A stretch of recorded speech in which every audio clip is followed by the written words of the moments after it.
In part 119, measures of variability in statistics, where I have covered quartile deviation.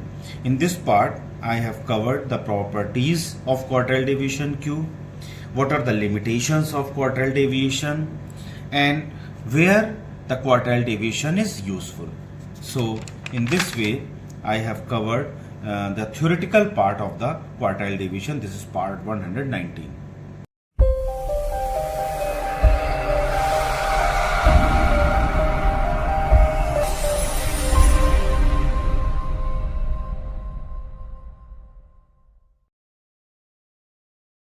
Statistics, measures of variability.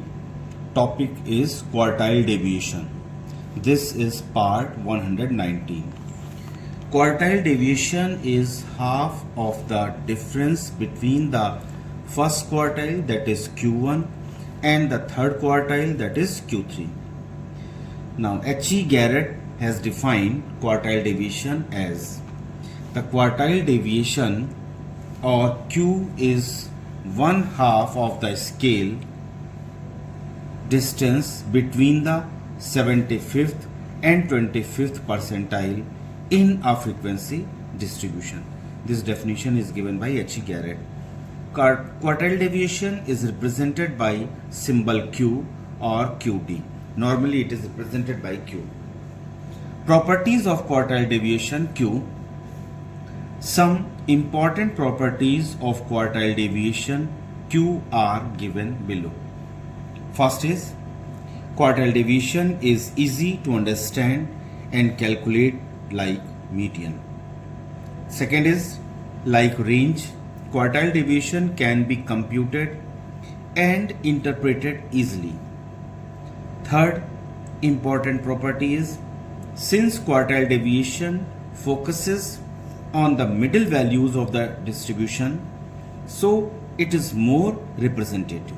So middle values of a distribution, so it is more representative. Fourth point is, when a distribution is skewed, it is a suitable measure of dispersion. While the distribution is skewed, quartile deviation is a suitable measure of dispersion. Fifth property is, quartile deviation is widely used in descriptive statistics. It is widely used in descriptive studies, statistics. Limitations of quartile deviation Q. A few important limitations of quartile deviations are as follows. First limitation is, since below first quartile deviation Q1 and above third quartile deviation, that is Q3,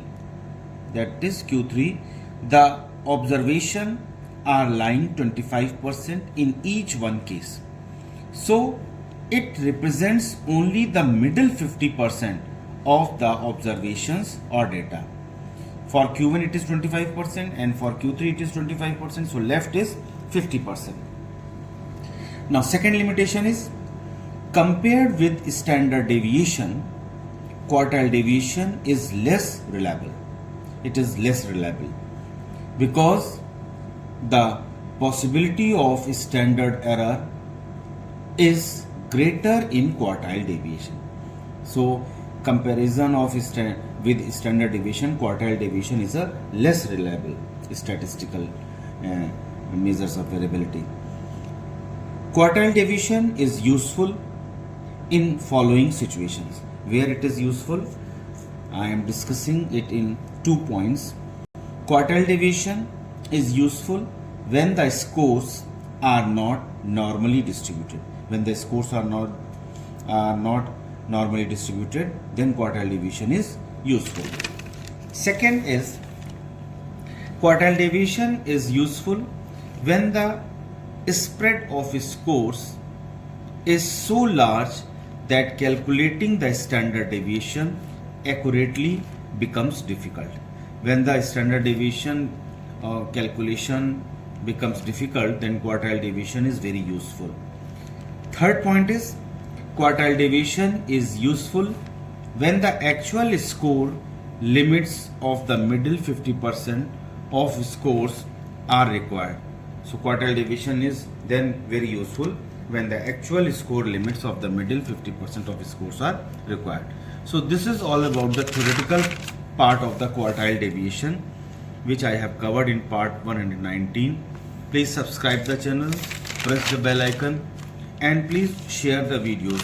Related to this topic, I have covered a few examples in part 12, 13, 14. So go through that part also. Thank you.